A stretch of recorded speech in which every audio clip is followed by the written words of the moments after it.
नमस्कार विद्यार्थी मित्रांनो, मी दामोदर चव्हाण मुक्त विद्यापीठ सूचनापत्र चॅनलमध्ये आपलं स्वागत आहे। विद्यार्थी मित्रांनो, तृतीय वर्षाचा तुमचा अभ्यास सुरू झालेला आहे। काही पेपर्स तुम्ही दिलेही असतील। तृतीय वर्षाच्या तुमच्या पुढील अभ्यासासाठी मुक्त विद्यापीठ सूचनापत्र आणि धमाल प्रकाशनातर्फे तुम्हाला हार्दिक शुभेच्छा। तर विद्यार्थी मित्रांनो, तुम्हाला अभ्यासात मदत व्हावी म्हणून आम्ही मुक्त विद्यापीठाच्या अभ्यासक्रमावर आधारित मार्गदर्शक पुस्तिका प्रकाशित केल्या आहेत। या मार्गदर्शकांचीही ओळख करून देण्याचा हा प्रयत्न आहे। मित्रांनो, आज आपण HIS 220 म्हणजेच आधुनिक भारताचा इतिहास या विषयाच्या मार्गदर्शकाची ओळख करून घेणार आहोत। या पुस्तकाची एकूण 3 पुस्तके आहेत। ती पुढील प्रमाणे: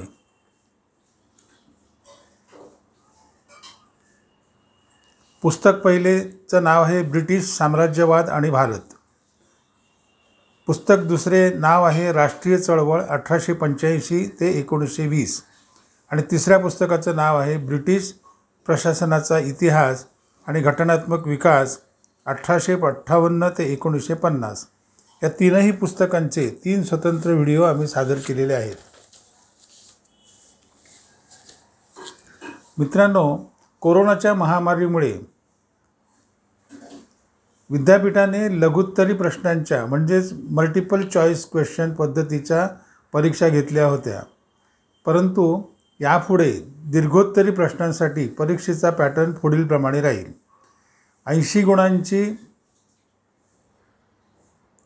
अंतिम परीक्षा आणि 20 गुणांची गृहपाठाची म्हणजेच होम असाइनमेंटची परीक्षा घेण्यात येईल।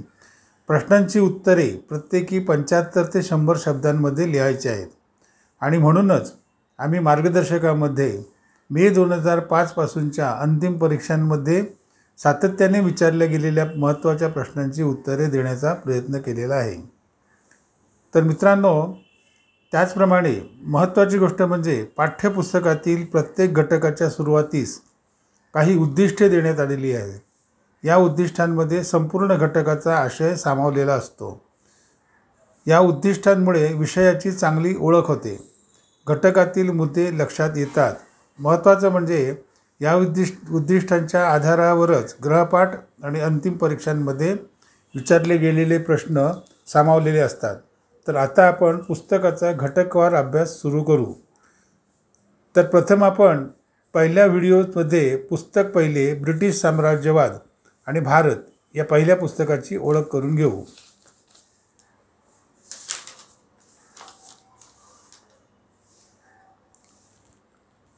ब्रिटिश साम्राज्यवाद आणि भारत या पहिल्या पुस्तकातील घटक पहिल्याचं नाव आहे ब्रिटिश साम्राज्यवादाची पार्श्वभूमी।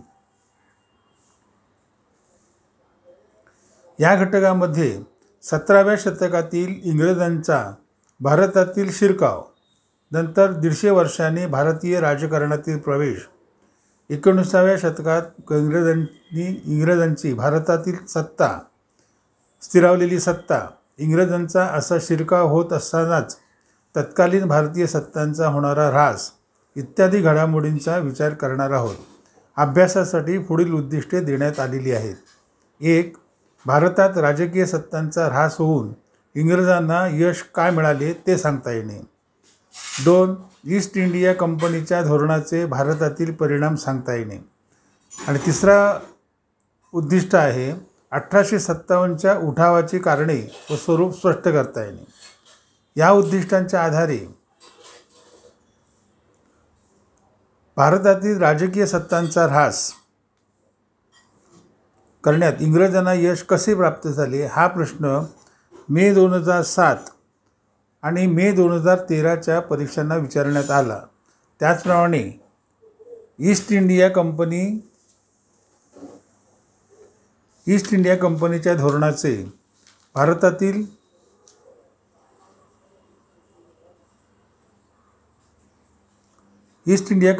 धोरणाचे भारतातील सामाजिक परिस्थितीवर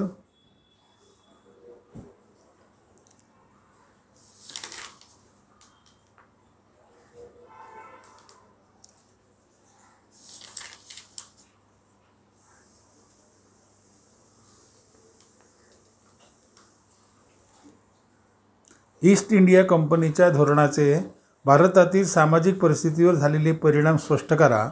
हा प्रश्न मे 2006 आणि मे 2011मध्ये विचारला गेला होता.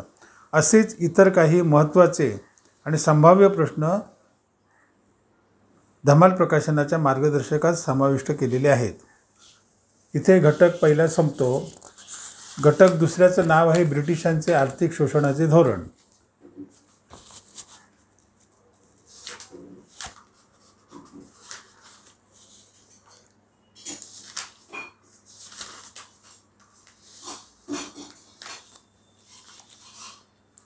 ब्रिटिशांचे आर्थिक शोषणाचे धोरण या घटकात आपण ब्रिटिशांच्या शोषक अर्थव्यवस्थेच्या वाणिज्यवादी व्यवस्था, खुल्या व्यापाराची अवस्था आणि वित्तीय साम्राज्यवादी अवस्था या 3 प्रकारच्या शोषणाच्या अवस्थांचा विचार करणार आहोत. अभ्यासासाठी पुढील उद्दिष्टे देण्यात आली आहेत. 1. आर्थिक शोषण म्हणजे काय ते सांगता येणे. 2. ब्रिटिशांचे आर्थिक शोषणाचे धोरण स्पष्ट करता येणे.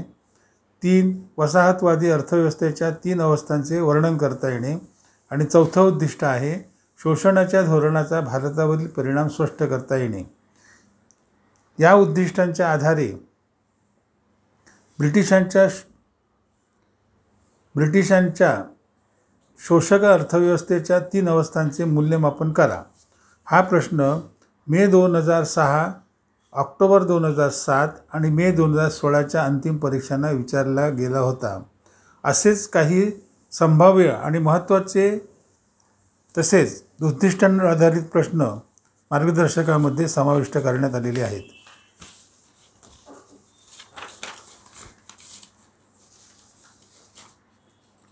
इथे घटक दुसरा संपतो.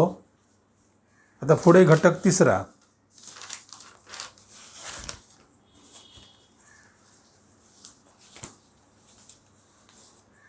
तिसऱ्या घटकाचं नाव आहे भारताचा औद्योगिक ऱ्हास.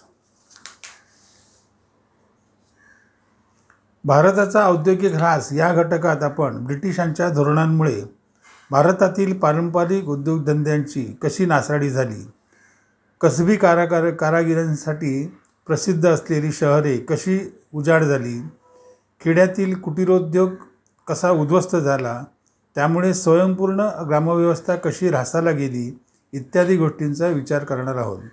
अभ्यासासाठी पुढील उद्दिष्टे देण्यात आलेली आहेत. 1. अनुद्योगीकरण म्हणजे काय ते सांगता येणे. 2.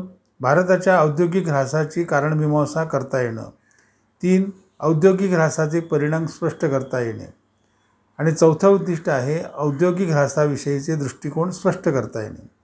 या उद्दिष्टांच्या आधारे भारताची औद्योगिक ऱ्हासाची कारणे लिहा.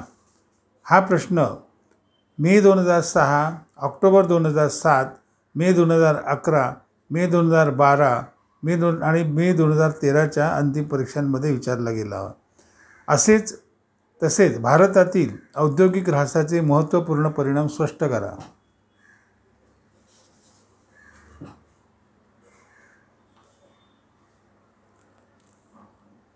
भारतातील औद्योगिक ऱ्हासाचे महत्त्वपूर्ण परिणाम स्पष्ट करा. हा प्रश्न मे 2006, ऑक्टोबर 2007, मे 2010, मे 2011, मे 2012 आणि मे 2016च्या परीक्षांमध्ये विचारला गेला होता.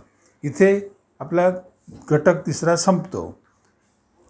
आता 4थ्या घटकाचं नाव आहे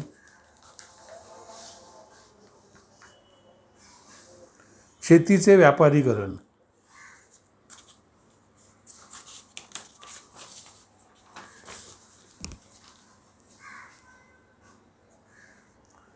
शेतीचे व्यापारीकरण या घटकात ब्रिटिश काळात जमीन महसुलाची नवी पद्धत अस्तित्वात आली. जमिनीवरील खाजगी मालकीची प्रथा भारतात सुरू करण्यात आली. नवा जमीनदार वर्ग उदयाला आला. सावकारी बळावली. महसुलाची रोख व कडक सुरू झाली. त्यामुळे शेतकऱ्यांची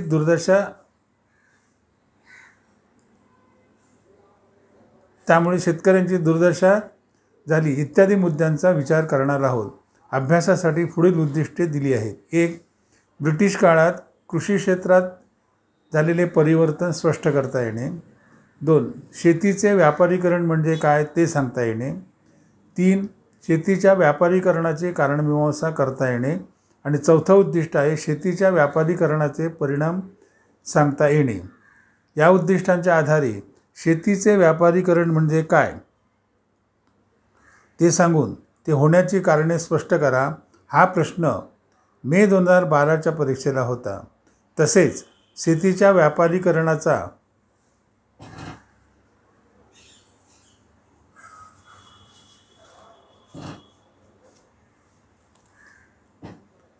व्यापारीकरणाचा शेतकऱ्यांच्या संदर्भात कोणता दुष्परिणाम झाला, हा प्रश्नसुद्धा मे 2012मध्ये विचारला गेला.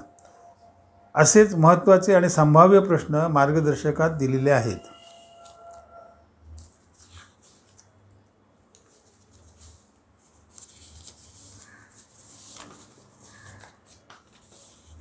इथे घटक 4था संपतो. आता घटक 5वा.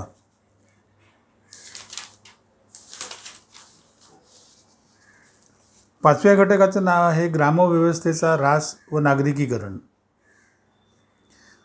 ग्रामव्यवस्थेचा ऱ्हास व नागरीकरण या घटकात आपण शेतीची दुर्दशा कशी ओढवली, व्यापारीकरणाला चालना कशी मिळाली, शहरे कशी उदयास आली, शहरे आधुनिक उद्योगांची केंद्रे कशी बनली, खेड्यांकडून शहरांकडे स्थलांतरण कसे होऊ लागले इत्यादी मुद्द्यांचा अभ्यास करणार आहोत.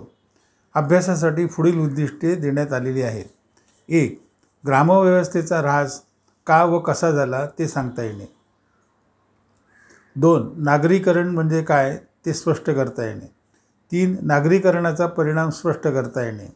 आणि 4थं उद्दिष्ट आहे ग्रामव्यवस्थेचा ऱ्हास व नागरीकरण यांचा परस्पर संबंध तपासता येणे. या उद्दिष्टांच्या आधारे भारतीय नागरीकरणाचे आर्थिक व सामाजिक परिणाम थोडक्यात स्पष्ट करा, हा प्रश्न मे 2007 आणि मे 2009च्या परीक्षांमध्ये विचारला गेला. त्याचप्रमाणे नागरीकरणास कोणते घटक कारणीभूत ठरले,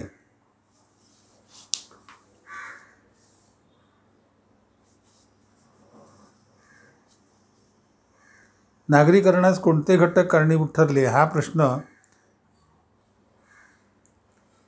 मे 2008, मे 2009 आणि मे 2016च्या अंतिम परीक्षांमध्ये विचारला गेला होता. असेच उद्दिष्टांवर आधारित आणि महत्त्वाचे प्रश्न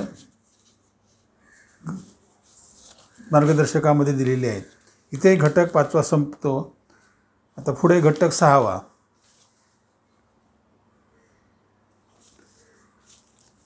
सहाव्या घटकाचं नाव आहे भारतीय भांडवलदारीचा उदय. भारतीय भांडवलदारीचा उदय या घटकामध्ये आपण भारतीय भांडवलदारीने कसा आकार घेतला, स्वदेशी भांडवलदारीच्या विकासाचे महत्त्वपूर्ण परिणाम कसे दिसून आले, त्यामुळे राष्ट्रीय अर्थव्यवस्थेच्या विकासाला, आधुनिकीकरणाला आणि जागृतीला कसा हातभार लागला, नवीन वर्गरचना आणि स्थित्यंतरे कशी होऊ लागली इत्यादी मुद्द्यांचा अभ्यास करणार आहोत. अध्ययनासाठी पुढील उद्दिष्टे देण्यात आलेली आहेत. 1. भारतीय भांडवलदारीच्या उदयाची प्रक्रिया स्पष्ट करता येणे. 2. भारतातील परकीय भांडवल गुंतवणुकीची कारणे सांगता येणे. 3. भारतीय भांडवलदारीच्या उदयाला अनुकूल व प्रतिकूल ठरलेले घटक स्पष्ट करता येणे. आणि तिसरं उद्दिष्ट आहे भारतीय भांडवलशाहीच्या उदयाचे परिणाम सांगता येणे. या उद्दिष्टांच्या आधारे भारतातील उद्योगधंद्यात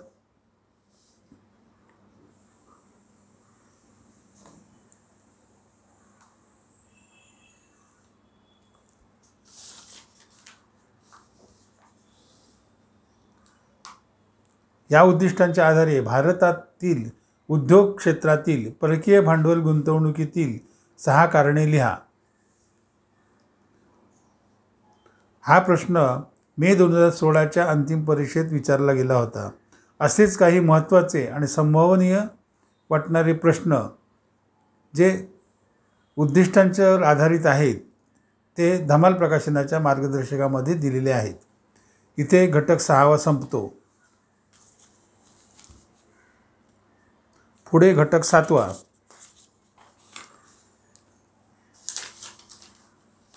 सातव्या घटकाचं नाव आहे शेतकरी कामगारांच्या चळवळी.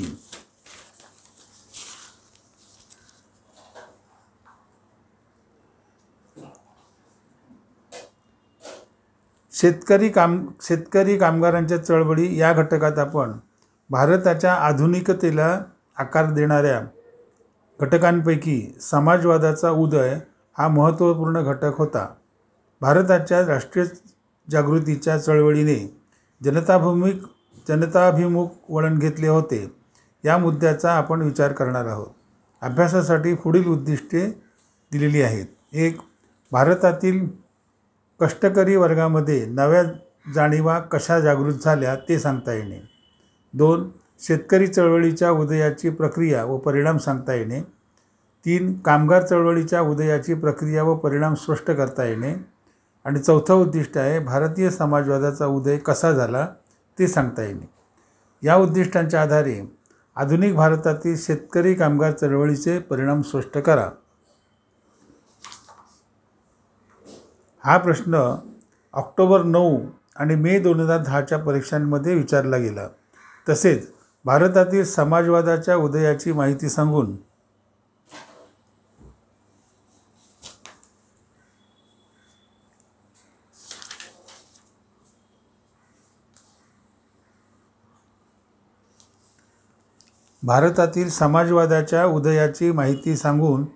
त्याचे महत्त्व स्पष्ट करा हा प्रश्न मे 2012च्या परीक्षेला विचारला गेला होता. असेच इतर काही महत्त्वाचे आणि संभाव्य प्रश्न आणि त्यांची उत्तरे मार्गदर्शकामध्ये समाविष्ट केलेली आहेत.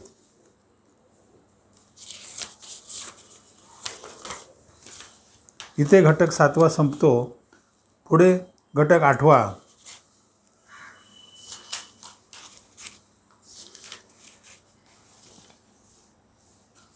8व्या घटकाचं नाव आहे वैचारिक जागृती. वैचारिक जागृती या घटकामध्ये आपण 18व्या शतकातील शेवटच्या काही वर्षात व 19व्या शतकामध्ये झालेल्या वैचारिक जागृतीचा विचार करणार आहोत. अभ्यासासाठी पुढील उद्दिष्टे देण्यात आलेली आहेत. 1. वैचारिक जागृतीचा अर्थ स्पष्ट करता येणे. 2. वैचारिक जागृतीपूर्वीची भारतीय समाजाची सुप्तावस्था स्पष्ट करता येणे. 3. वैचारिक जागृतीच्या प्रेरणा व कारणे स्पष्ट करता येणे. आणि 4थं उद्दिष्ट आहे वैचारिक जागृतीचे परिणाम व महत्त्व सांगता येणे. या उद्दिष्टांच्या आधारावर भारतीय समाजात वैचारिक जागृतीने कोणते परिवर्तन घडवले हा प्रश्न मे 2005 आणि नोव्हेंबर 2016च्या अंतिम परीक्षाने विचारला गेला होता. त्याचप्रमाणे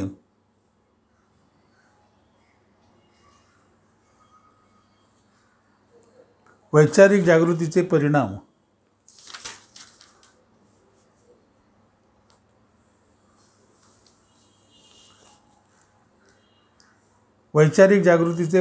व महत्त्व स्पष्ट करा हा प्रश्न मे 2005, नोव्हेंबर 2006, मे 2008 आणि ऑक्टोबर 2009 आणि मे 2010च्या परीक्षांमध्ये विचारला गेला. अशाच प्रकारचे इतर काही आणि महत्त्वाचे संभाव्य प्रश्न आणि त्यांची उत्तरे मार्गदर्शकात दिलेली आहेत. इथे घटक 8वा संपतो.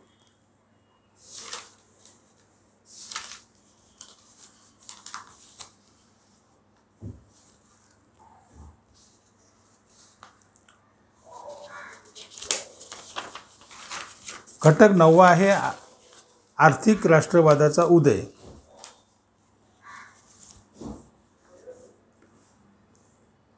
आर्थिक राष्ट्रवादाचा उदय या घटकात भारतीय राष्ट्रवादाला पायाभूत असणाऱ्या आर्थिक विचारप्रणालीचा विचार या घटकामध्ये केलेला आहे. अभ्यासासाठी पुढील उद्दिष्टे देण्यात आली आहेत. 1. ब्रिटिश पूर्व साम्राज्यवाद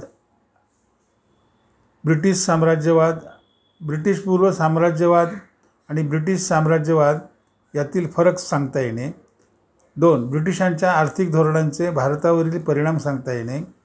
3 आर्थिक राष्ट्रवाद म्हणजे काय ते स्पष्ट करता येणे. 4 भारतातील आर्थिक राष्ट्रवादाचे स्वरूप स्पष्ट करता येणे. 5 भारतातील राष्ट्रवादाची आर्थिक विचारसरणीचे दोष व उणिवा सांगता येणे. आणि 6वं उद्दिष्ट आहे आर्थिक राष्ट्रवादाचे महत्त्व व परिणाम स्पष्ट करता येणे. या उद्दिष्टांच्या आधारावर भारतीय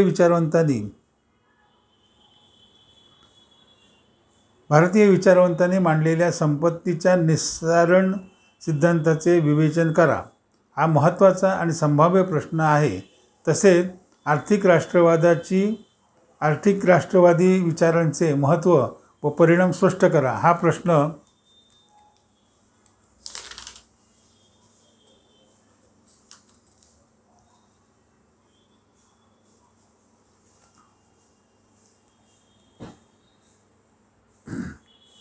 आर्थिक राष्ट्रवादी विचाराचे महत्त्व व परिणाम स्पष्ट करा हा प्रश्न मे 2016च्या परीक्षेला होता. असेच काही महत्त्वाचे प्रश्न मार्गदर्शकात समाविष्ट करण्यात आलेले आहेत.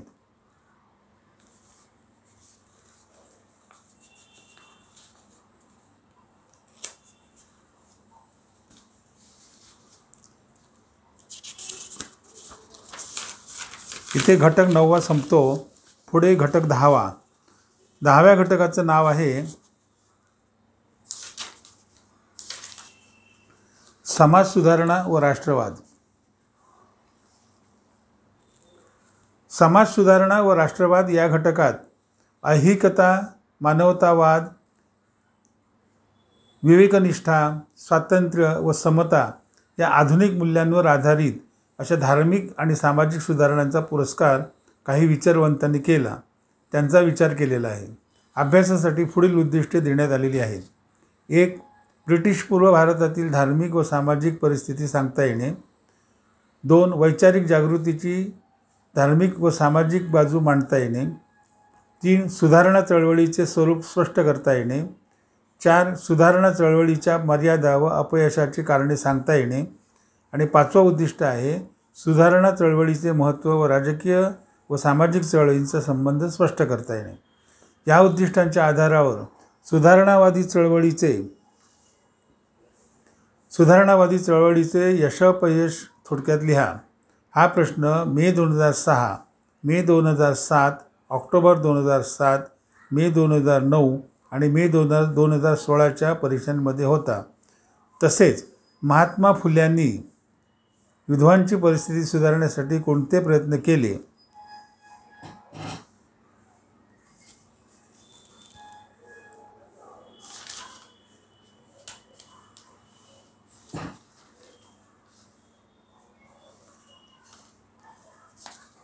महात्मा फुल्यांनी विधवांची परिस्थिती सुधारण्यासाठी कोणते प्रयत्न केले हा प्रश्न मे 2013च्या परीक्षेला विचारला गेला होता. इथे घटक 10वा संपतो. 11व्या घटकाचं नाव आहे राष्ट्रवादी संस्था. राष्ट्रवादी संस्था या घटकामध्ये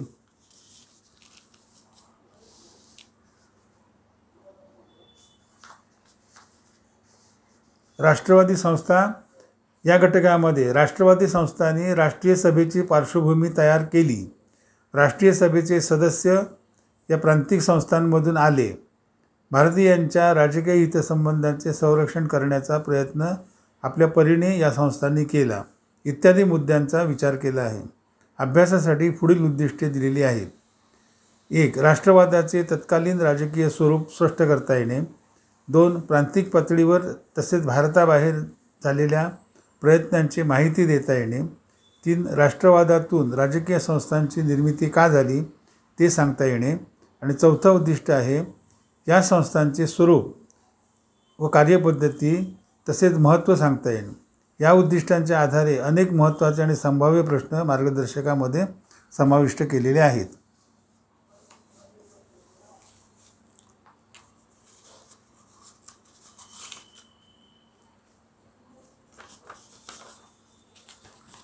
इथे घटक 11वा संपतो. पुढे घटक 12वा.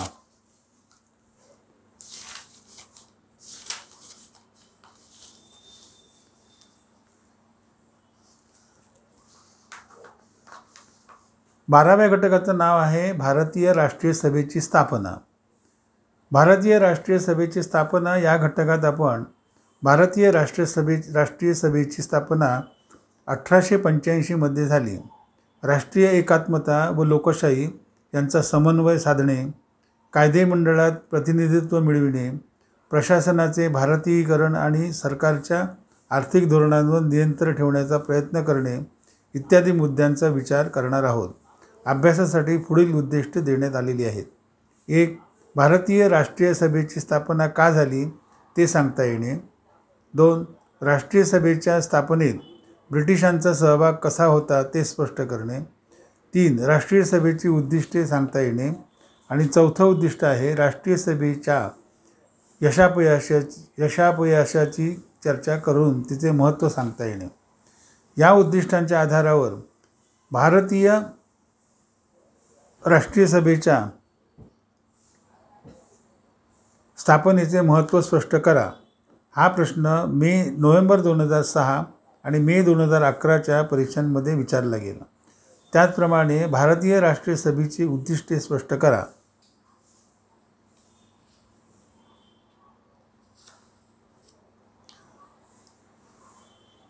भारतीय राष्ट्रीय सभेची उद्दिष्टे स्पष्ट करा हा प्रश्न नोव्हेंबर 2006, मे 2011, मे 2013 आणि मे 2016च्या परीक्षांना विचारला गेला.